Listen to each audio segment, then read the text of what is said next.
sure. These have already been screened, so I imagine that language is appropriate for John. SF is perceived as a town that bends backwards for tenants. Does your close affiliation with tenants' unions create a detriment to homeowners in SF? Well, I'm a homeowner in San Francisco, and I've actually been a tenant for a number of years as well, and I have strong tenant rights perspective in the city. And I'm actually someone who really believes that rent control is important to have, and we need to have protections for tenants, especially senior citizens and families, to ensure that senior citizens and families can stay in San Francisco. And so I'm committed to that, making sure that rent control can work. I'm also committed to supporting homeowners, single-family homeowners. I'm a struggling homeowner who's actually come close to having a default on a mortgage. And I had health issues in my family, and I had to actually did default and had to remodify my loan.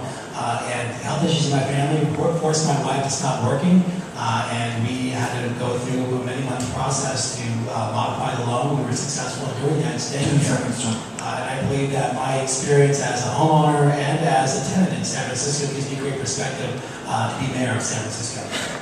Thanks for being candid about that too. David, this one's for you. Now that Save Park Merced has gathered 20,000 signatures, will you redeem yourself and now side with the poor, renters, and seniors who will lose their homes under your plan? Well, let me first say that I'm a tenant. I've been a tenant for the entire time I've been in San Francisco, and have stood up for tenants time after time. I used to chair the board of an affordable housing organization that represented tenants. As an attorney, I also represented tenants, and I believe that the Park Merced project is the best thing for tenants as we move forward. This is a project that has provided lifelong leases to every tenant who lives currently in Park Merced, so that when they move to their new units, out of their deteriorating units, they will, for the rest of their lives, be able to live in Park Merced at rent control prices. The protections that we have in this agreement for tenants is stronger than any other development agreement that we've had in the city and county of San Francisco in our city's history. And so I actually think that if we don't do this project, these tenants will be facing significant increases in the cost of their rent because they're going to have to pay for future capital expenses. And the owner, if the owner were to continue to do what they've been doing already, they'll be selling off parcels, and these tenants will likely be facing evictions without the Park Merced project. Okay, thank you. Leland, this one's for you. We were just talking about movies and videos. In past 8 years, mission businesses have come a long way. Name specific things you would do to create jobs and business in the mission, and specifically film production. Well, one of the sad things about small businesses in San Francisco is that you're left to your own devices. Now, you've got to figure out how you make ends meet. And if there are unfair competition, if there are unreasonable fees or taxes and so on, you're out there by yourself trying to figure out how you're going to make ends meet. I think that the city and county of San Francisco ought to create individuals that will work with you, not against you, to try to understand what your challenges are and get involved early on and try to solve those particular problems. I think that that's one of the ways to prevent a lot of the businesses, small businesses, from getting into the position of saying, enough is enough, I'm out of here. That you cannot allow to happen, just as we don't do that for individuals. Maybe talk a little bit about the film production as well, too. For me, we have provided tax credit, not only at the local level, but at the state level, to have more and more of our productions in San Francisco.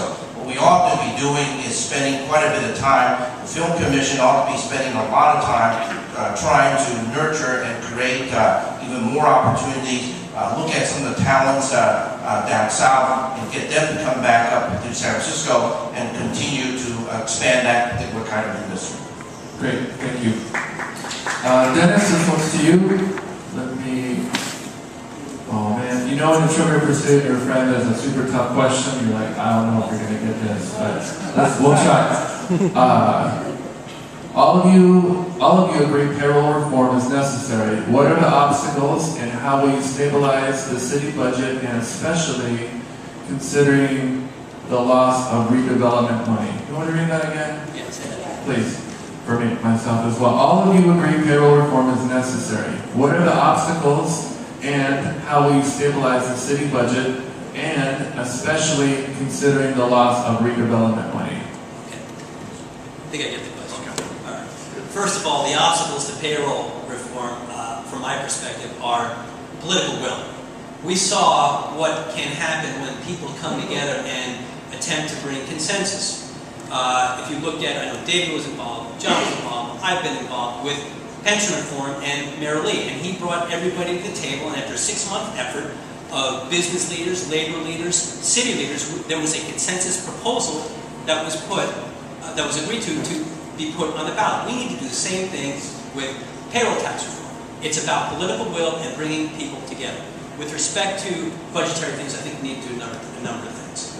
Number one, we have to go to zero-based budgeting and make sure that our expenditures are matching our priorities. Number two, we have to implement the reforms that I advocated in my nonprofit reform task force, recognizing we give $600 million away each and every year to nonprofits, but that doesn't mean that we cannot be better customers and they cannot be better providers to make sure that we are taking care of our most vulnerable, but at the same time are assuring that we're getting the efficiencies that we need to fully implement that. And with respect to redevelopment, I will say this, that I happen to believe if you look at redevelopment being an economic engine here in the city and county of San Francisco, it is immediate stimulus that puts people to work and at the same time provides us with affordable housing money that we need to make sure we have a broad base, we provide a broad base of housing. So I think if we put all those things together, we can assure that we are putting San Francisco on a much better and more fiscally sustainable path. Thanks. That was a tough one. You got the pie, the little piece, the Trivial Pursuit people. Bevan, let's do it. What's that thing called? The pie piece? The pie? Piece pie. Mission pie. Mission pie. Here we go. That's it. Another one. Currently, Rec and Park commissioners are appointed by the mayor and are accountable to no one but themselves because they make up their own bylaws. Rec and Park has a history of making decisions about our parks with little or no community outreach. As a mayor, would you support the idea of making Rec and Park commissioners more accountable by having these appointments become elected positions? No, I wouldn't have to be elected, but I think that they do need to be more accountable, and I think the question is right. There was a very heated issue this year, and my understanding was that testimony was extensive, and then summarily a decision was made.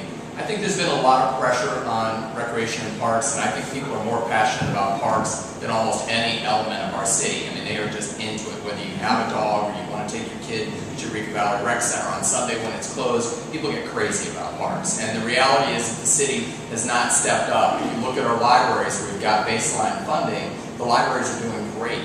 And I think that we really have to have a mayor that's going to stand up and say, if we want great parks, we either are going to go down the road of privatization, which New York City Park did, which I think has been a big mistake, and I think that's a lot of the wear and tear on both the commissioners and the general manager, and I'd like to move it in a different direction where we have an honest discussion with the voters and ask them if they would consider providing ongoing funding to the rec and park system so we can have a world-class rec and park system. Thank you. Great. Thanks. Okay, and this will be the last one. This is for everybody, so another all play. And seems a little loaded, but I think everyone's been great candidate and great with answering these questions. So, Bevan, we're going to start with you. We'll go left to right.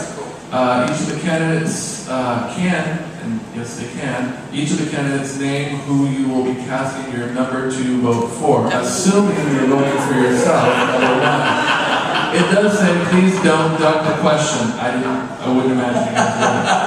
And then it says, I want names. All right, Bevan? Okay. I'm a flight division. number one until this question. I'm like, oh, Lord. You know what's nice is that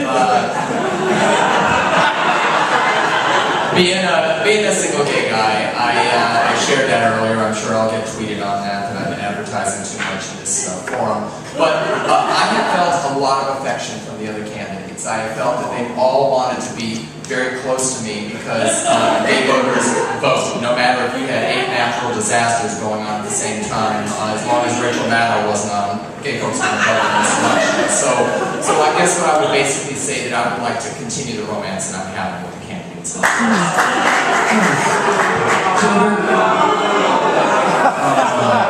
Names. Why don't you ask me out, then I'll think about answering the question, okay? See me after. David? You know, I have to say, I agree with Bevan.